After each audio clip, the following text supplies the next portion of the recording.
Video பார்க்கறதுக்கு முன்னாடி subscribe பண்ணாதவங்க சப்ஸ்கிரைப் பண்ணிக்கோங்க. பக்கத்தில் இருக்க பெல் ஐக்கானை டேப் பண்ணுங்கள் அண்ட் ஆல் செலக்ட் பண்ணால் தான் நான் எந்த வீடியோ போட்டாலும் யூடியூப் உங்களுக்கு நோட்டிஃபிகேஷன் அனுப்பும். மறக்காமல் உங்களுக்கு பிடிச்சிருந்ததுன்னா லைக் பண்ணுங்கள். இன்றைக்கி நம்ம பார்க்க போகிறது டைகர் ப்ரான் கிரேவி. வாங்க வீடியோக்குள்ளே போகலாம்.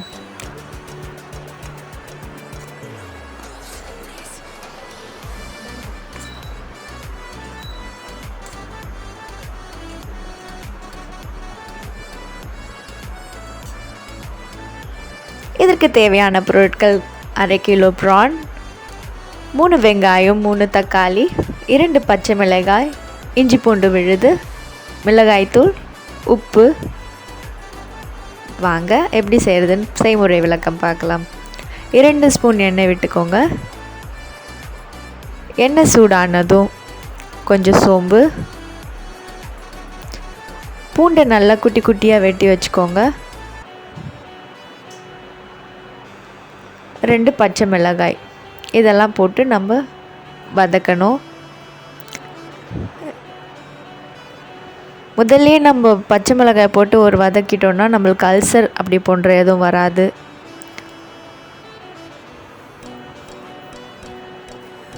பூண்டு நீங்கள் இஞ்சி பூண்டு விழுது மாதிரியும் போட்டுக்கலாம், குட்டி குட்டியாக வெட்டி போடலாலும், எந்த விதமாலும் போட்டாலும் டேஸ்ட் ஒரே மாதிரி தான் இருக்கும். நான் கொஞ்சம் குட்டி குட்டியாக வெட்டி போட்டேன். உப்பு கொஞ்சம் போட்டுக்கோங்க வெங்காயத்து கூட, அப்போ தான் சீக்கிரமாக வதங்கிடும்.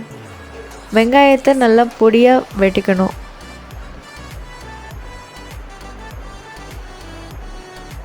மஞ்சள் தூள். வெங்காயமும் தக்காளியும் ஒரே அளவாக இருந்தால் தான் இதுக்கு கரெக்டாக இருக்கும். வெங்காயம் ஜாஸ்தியான இனிப்பு சுவை கொடுக்கும், தக்காளி அதிகமான இதில் புளிப்பு சுவை கொடுக்கும். இதுக்கப்புறம் தேவையான அளவு ப்ரான்.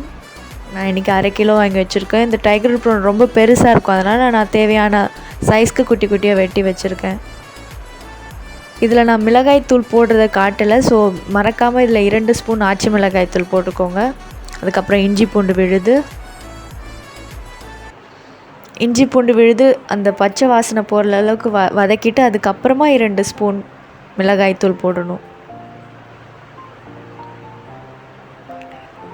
2 டம்ளர் தண்ணீர் விட்டு இதை நல்லா கொதிக்க வைக்கணும்.